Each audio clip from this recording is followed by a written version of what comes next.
How's it going, everyone? It's Mr. Rolldaddy. I'm back again.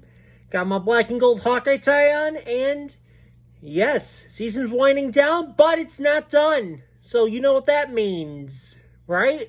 I hope you do.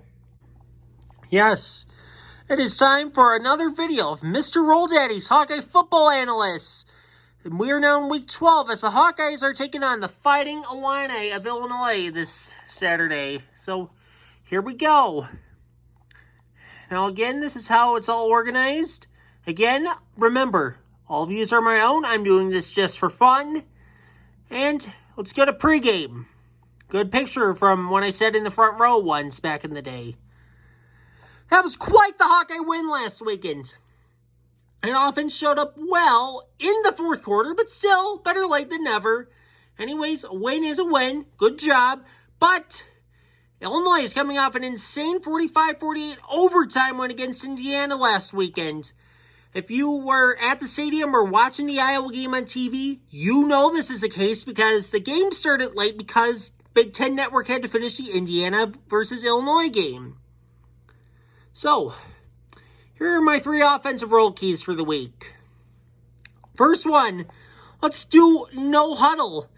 Because, again, I was at the local Hawkeye bar out in town, and, again, the game was delayed because Big Ten Network had to finish Indiana, Illinois. I noticed one thing in those final minutes. Indiana was very efficient at utilizing the no huddle. They went so many yards with no timeouts, so let's just add some spice. Go no huddle early, and guess what? You know who said that, who that worked pretty well for? He even said it himself in a book he had a forward for. Peyton Manning. So, he's one of the greatest quarterbacks ever. He admitted in the NFL 100th anniversary book that he just said, we're not waiting to use no huddle. We're just going to go right away. Well, worked so well for him early in his career. Let's just have Deacon Hill run that no huddle offense early and often. Backside guard pull runs. This is one I kind of pulled out from last year. So, Illinois, their defensive scheme is a 3-3-5. And one of my biggest rival schools that I played against on the O-line, they run a 3-3-5. We had a running play called down that we found a lot of success against them. Pretty much the backside guard, he pulled, which pretty much was, all right, I'm not going to get into that type of fancy terminology, but pretty much backside guard pulled instead of the play side guard, and the running back lined up on the backside, followed the pulling backside guard, and then boom. We got a 60-yard touchdown run from that one play called down against that 3-3-5 defense. So get the backside guard pull runs. Use them to get big yards and big touchdowns this weekend. You're going to need them. Now, third offensive role key. Watch the alignment of their outside linebackers because, again, 3-3-5 defenses, from my time playing on O-line, one thing I know they do is they can use outside linebackers any way they want.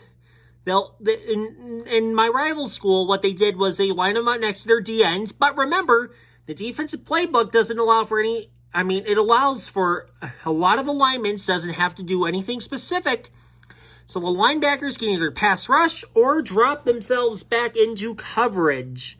So just be aware of the line of scrimmage and the movements, though, because you can get an illegal man downfield penalty on one of the offensive linemen if the outside linebackers decide they want to drop back into coverage and the linemen are not paying enough attention. So they got to be aware of. Now, on to defense. Outback Bowl picture. Dock up Paddock. Yes. One of the biggest things Iowa will need to do to win. Take down quarterback Josh Paddock. He started for Illinois last week. He had 500 passing yards, 4 touchdowns. So just limit his passing pocket, send cover up his receivers, limit his effectiveness.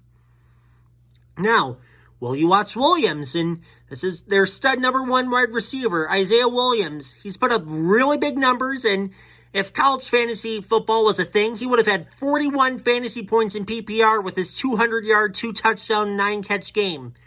He reminds me of Purdue's David Bell, and Iowa fans, we have a lot of bad memories of him, I know. So, just, you got to watch him, and you can see what he does, because how you play him is going to determine a lot about this game.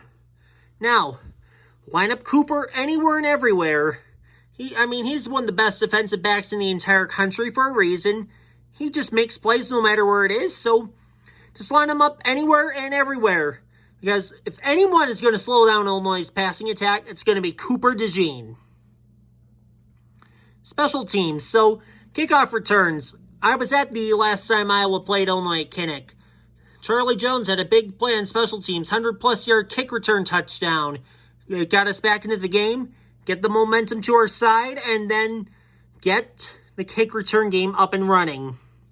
Now, Rolldaddy's big roll of the week this week. Again, this is an interesting strategy, formation, trick play, or otherwise surprise tactic, which I would use if I was an Iowa coach to give us an advantage. Again, each one can only be used once in a season, and I can't use the same one for the same opponent as last year. So here we go with lineman touchdown. Yes, let's get the big man lineman touchdown this weekend, and I mean one that's set up to be one. Let's do like what William Perry did in the Super Bowl. Line up a lineman at fullback or a tight end with tackle eligible status. That's something we can do. Let's just try to get one of our big men to score here when we got a goal-to-go situation and we're only a few yards away from scoring. And I played offensive tackle in high school. I would freaking love to see this happen. So when we get that goal-to-go situation, let's do something we haven't done all year.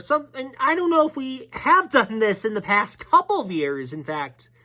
Get a lineman touchdown. Line up a lineman to score one. Thank you so much for watching. Let's go win this game. Go Hawks. And I almost forgot my celebratory picture of me and Herky. Go Hawks.